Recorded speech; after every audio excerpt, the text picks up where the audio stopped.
André Dan, speaker international, puisque j'interviens en français et en anglais dans le monde entier, et coach international aussi, pour travailler surtout dans le monde du business, sur la communication des personnes et des managers.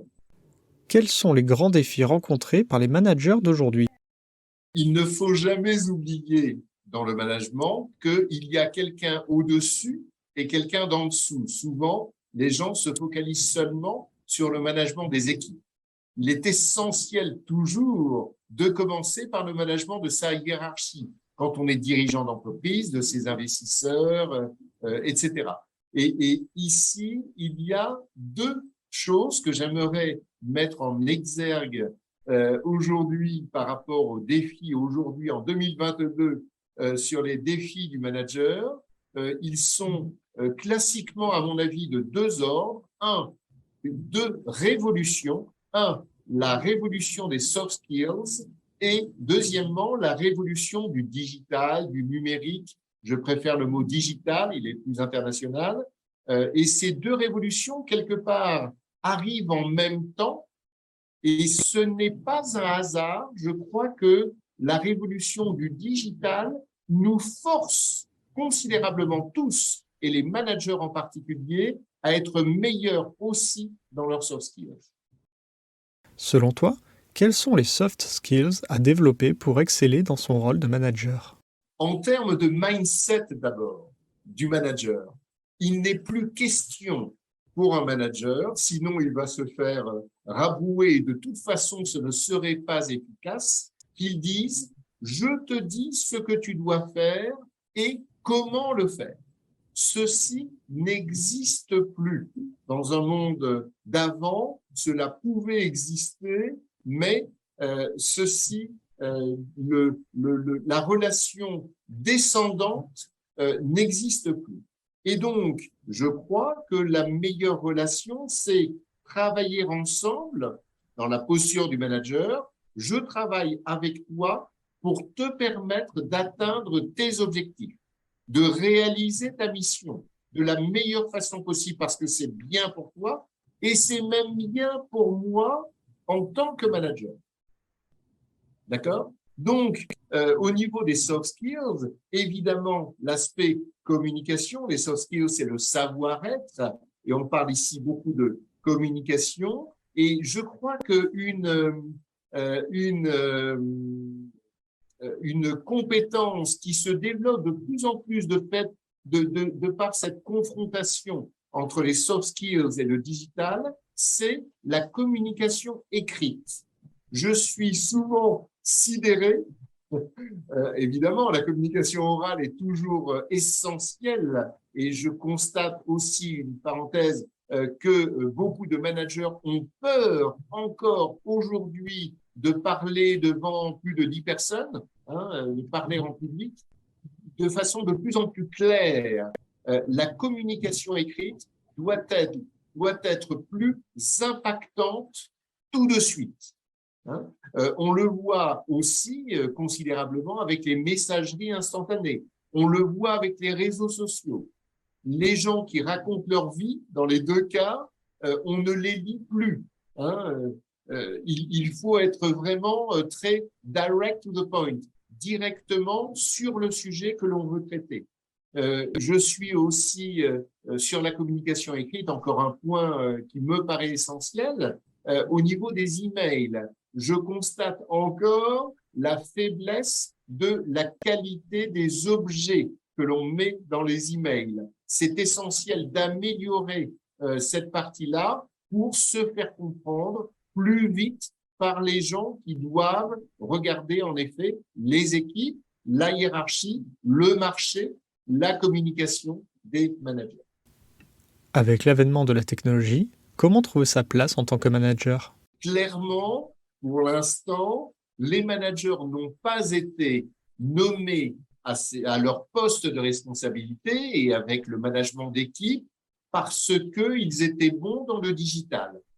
Quelque part, les managers reçoivent le digital en pleine figure, obligés d'y aller. Je me souviens excellemment du temps où le CRM arrivait dans notre monde, on va dire globalement au début du 21e siècle, et l'on s'est rendu compte à quel point les équipes étaient réfractaires, ne voulaient pas partager, surtout les commerciaux qui sont des gens particuliers à manager. Et les managers ici avaient un rôle considérable de pédagogie, de motivation pour justement faire rentrer leurs équipes pour les managers commerciaux dans ce CRM. Ce qui est vrai dans le CRM est vrai pour tous les métiers. Tous les métiers sont impactés aujourd'hui par la technologie et je trouve ça bien. Alors, c'est vrai que je viens du monde de la technologie aussi et je trouve ça bien parce que ce sont des aides considérables si on les accepte et si on accepte de se former.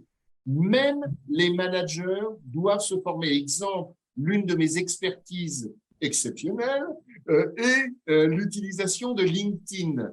Et je constate à quel point des managers me payent pour former leurs équipes et eux-mêmes sont médiocres en la matière. Ils n'ont pas le droit d'être médiocres sur LinkedIn.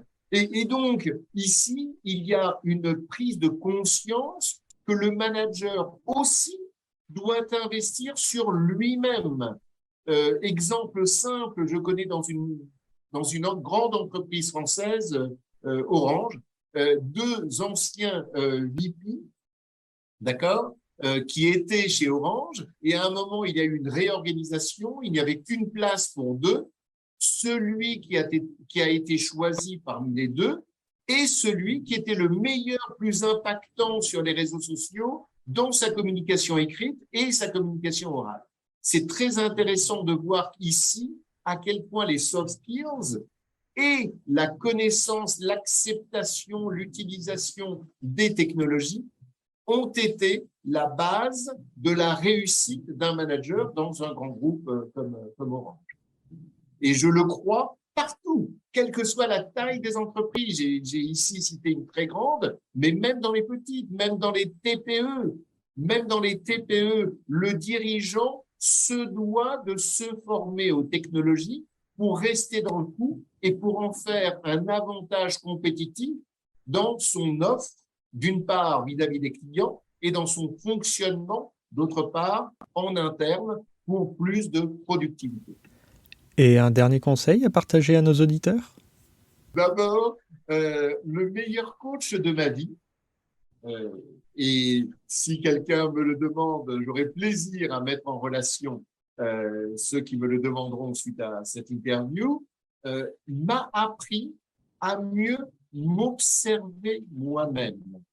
Et c'est un facteur de progrès considérable parce que quand on s'observe, on prend un petit peu de distance potentiellement avec ses comportements et ainsi on peut mieux progresser grâce à cet effort d'observation de soi dans ses comportements. On peut toujours mieux analyser et mieux progresser, trouver le moyen d'être meilleur dans telle ou telle situation.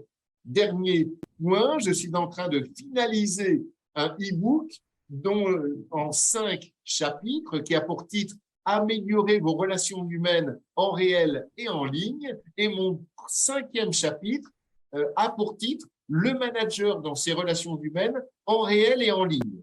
Et j'aurai plaisir à partager cet e-book avec toi et avec tous ceux qui m'auront entendu grâce à Advisor pour donner des éléments de réflexion et de progrès, bien sûr.